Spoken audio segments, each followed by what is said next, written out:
Thank you very much, Professor Jean. Thank you, CHCIANHN, for the invitation, particularly Professor Shongping Chen, she's over there, for the invitation. It's a great pleasure to be here in Shanghai these days. And I will try to use a natural sciences approach to 20 minutes, which it's not so easy because I'm from humanities, as you must understand. Okay, I would like to talk about 4 topics. I realize that there is a distortion in the slides. I hope it won't create too much problems. First, looking at where are we sitting in this moment, which in a sense goes back to part of the talks this morning. What is the role of humanities in processes of transition like the ones we are experiencing now? Then what could be understood by a modernity agenda, the new course of humanities in that respect, and giving some ideas of ongoing projects that meet these needs. Now, the starters would be that I think we are experiencing moments where not only what we could call the intellectuals perceive change, but people in general perceive change. There are different elements for that, but the degradation of socialization mechanisms and the loss of relevance of established structures, for example, nation states that we've heard about already this afternoon, the fact that people understand that those structures are no longer delivering the outcomes they were supposed to, talking about nation states, but also, if you wish, political traditions or religions or families, all the structures we know, leads to a peculiar situation which happens very rarely in historical terms, or at least in non-prehistoric societies. I'm a prehistorian, so which is the fact that individuals have a lot of power today. They have potentially a lot of power for transformation. The power for transformation without reasoning can lead to very dramatic consequences, but this is a reality, I think. So what is this perception? Perception of environmental constraints. When people don't find water in their homes, they understand something is changing. When they don't see the diversity of food and the quality of food they were used to in the past, when they experience the growth of terrorism or the problems of diseases in different continents, when they face growing unemployment and the challenges that relate these to technological innovation, all these are aspects people are perceiving.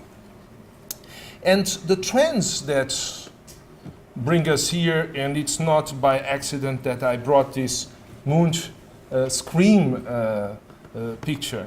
The picture is there to also to say it's not the first time we face anguishes, but today perhaps we face it jointly at a global level, and this is slightly new.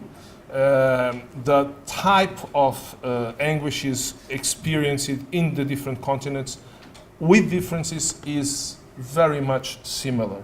Skepticism about what is told by different types of leaderships, starting with parents. The process of desocialization I mentioned before. The fact that we are driven to focus on short-term problems, and this is perhaps the most contradictory thing. In the moment where we get puzzled about the uncertainty about the future, instead of setting a long-term agenda, as people in the past did, whenever they could cope well with transition processes, we set short-term agendas. And short-term agendas can only have one consequence, is that they will fail. All of them are failing. We have heard some mentions this morning, for example, about the Hungarian minister talking about the mistakes of an austerity plan for Greece, which I think in fact was a disaster. But we have to say that there was no coherent alternative. This is the point, because there is no short-term answer. And while we keep on discussing which is the best short-term solution, we don't get out of this type of narrative. And again, what we see is a failure of optimist short-term narratives. This type of trends, although they are negative, also create a potential basis for change. Because people understand, or perhaps can eventually understand, that probably the most serious mistake our societies are playing is actually this focus on short-term delivery solutions. Now, if we look at science, because after all, we are in a Shanghai Forum, which is largely about economics, technology, science. If we think of these issues, it's clear that science and technology provided and continue providing very good solutions for human problems. We should not deny that. So what is the problem then? The problem is, on one hand, that there is this growing gap between adaptation processes and a restrictive understanding of science that loses the mid and long-term dimension. The mid and long-term dimension are present in science. Science is not about only the short-term problems. It's a methodology to decompose a long-term program into short-term steps, which is completely different. Technology itself are the short-term steps. And in fact, what we are assisting in global trends is not that much a focus on natural sciences, as sometimes people argue. It's a focus on technologies, in technical solutions. Then we cry about unemployment, loss of meaning for humans, and what shall we do? We miss points like, for example, in this morning, I wouldn't like to polemize when people are not present, but I think it's a relevant topic. Our colleague from London School of Economics delivered a remarkable intervention, but I would disagree with something. Because he said something which is very accurate. Technology is destroying jobs. But then he came with the wrong answer. He said, it's not a problem because people can do something else.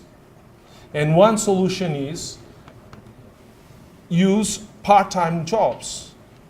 Occupy your time doing other things. I heard that 20 years ago almost in Brazil, and at the time it sounded very nice. But meanwhile we did the experiment, and the experiment is extreme right movements and fascism growing. Because the problems of humans are not primarily social problems. They are primarily human and cultural problems. So it's not about putting a bit of money in your pocket. It's about having a meaning in your life, which goes back to the intervention, I think, of Sarah Gayer a few minutes ago. It's something more complex, and I think that's where we can play a role in these debates. So I would argue that a modernity agenda would need perhaps more, but at least 4 main stages. One is theoretical, to revisit adaptive strategies of humankind in the past and the role of humanities within it. The second one is to make sense and to resume the role of rationality. And I will come back to reason and the relation between reason and modernity, in my opinion. Thirdly, we need a praxis of knowledge. And a praxis of knowledge in a world where we are having a growing praxis of alienation. We are much more serious than the loss of jobs. although loss of jobs is very serious, is the loss of awareness of how things can and are produced by us, including our thoughts. And the digital world is diminishing very fast the diversity of gestures that we use to produce different results. This reduction of diversity of gestures has a direct impact in the organization of our brain. In a word, we are becoming stupid because we will not understand that we need to use different strategies for different purposes. And so the ultimate consequence is that if we don't face this challenge, the better humans in the future will actually be machines because they will be more clever. And to be human, to a large extent, is to be clever. And then we need a program of transition. A program of transition like in the first talk this afternoon, when you spoke about regions as a possible transition between nation states, which I think are failing, and what has to come in the future, but it's too early for it. So how much time do I have, please? 5. Oh yeah. So very fast. So I'll try to do this very fast, stressing only some major points. First, tradition, which is important in humanities. Tradition, memory, history, which are different elements of similar processes. Tradition is fundamental and it's conservative. We talk a lot about traditions, about heritage. Largely what we do in humanities and UNESCO talks about is how relevant the past is. And the problem we have to face it is that in moments of transition, to change is the key word, not to continue doing what we were doing. Now, of course, in order to be able to change, we need to have references. But how to balance that is a problem. And this, I think, is one of the problems of how humanities can link with society. Society understands, we also understand because we are part of society, that change is the key word. But very rarely people in humanities talk about change. Most of the time when we speak, or at least most of the time when we are listened to, people see us as the people that talk about the past, how things were. And they're not interested in that. They don't see a contribution to that. But in fact, tradition and conservation are fundamental because our evolution proved that normally change leads to death. It's not a good idea to make experiments every day. If your parents said, don't eat those mushrooms because they are dangerous, you can try, but then you will die. So you will have probably no kids to make the same mistake, and natural selection culturally is made also like this. Yet, what is crucial in the evolution of cultures is adaptation. And in the process of adaptation, what seems to be a very strong feature is how do you deal with tradition, conservation, when you need to change. You do it when you are able to interact with other traditions, with other cultures, which were doing different things. So this is actually the opportunity in a globalized or a globalization process, is to mix elements of different traditions to build and create something new. And this something new is, I think, largely what can be an agenda for the humanities. Rooted first on knowledge, and understanding that in a society like ours, the dissemination of knowledge cannot be done without a partnership in constructing knowledge. Dissemination of knowledge without participation of people in the construction of knowledge is another form of alienation, is another form of propaganda. It works for a society in a perspective of training, but it doesn't work in a perspective of education for transformation. A second element is that different cultural understandings of the meaning of several keywords are not a problem. They are an advantage, but they should be clarified. So this reinforces the relevance of languages, of literature, and if you want, even of the arts, in order to understand the difficulties, but also the advantages of these translation issues of communication.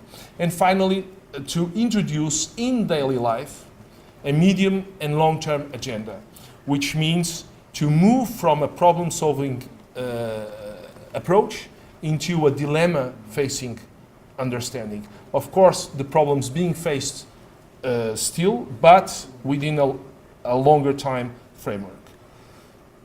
So, resuming and accelerating, what I think is that the challenge today is, for the first time, humans will become humans. We are still not humans. Some of us think we are. Probably us in this room, we really believe and understand we are humans. But most people don't think of themselves as humans. They repeat what they learned in school. But they don't recognize the others as humans. And it starts with the difficulty to accept a black president in Europe or a German president in China. That will happen when we will all be humans. We are not. But we are compelled to be humans because the challenges, the societal challenges of today cannot be solved at the national level, not even at a regional level. So we need to build a transition program in order to fully become humans. And I think there are 7 elements, I'm getting to the end, and I think there are 7 elements that are part of this agenda: to shift from problems into dilemmas, to counter alienation through critical knowledge, to move from social ranked networks to social cultural collaborative networks. It is interesting because I've been listening to similar things this morning and this afternoon. From tolerance to appreciation, and this I think it's very important. We have built a tolerance approach, which is typically a non-human approach. You are tolerant in respect to dogs. You are tolerant in respect of horses. You are tolerant in respect of other species. You really don't recognize them as your own. If you recognize, it's appreciation. It's different. It's to move from depression into an understanding. Depression, economic depression, and psychological depression.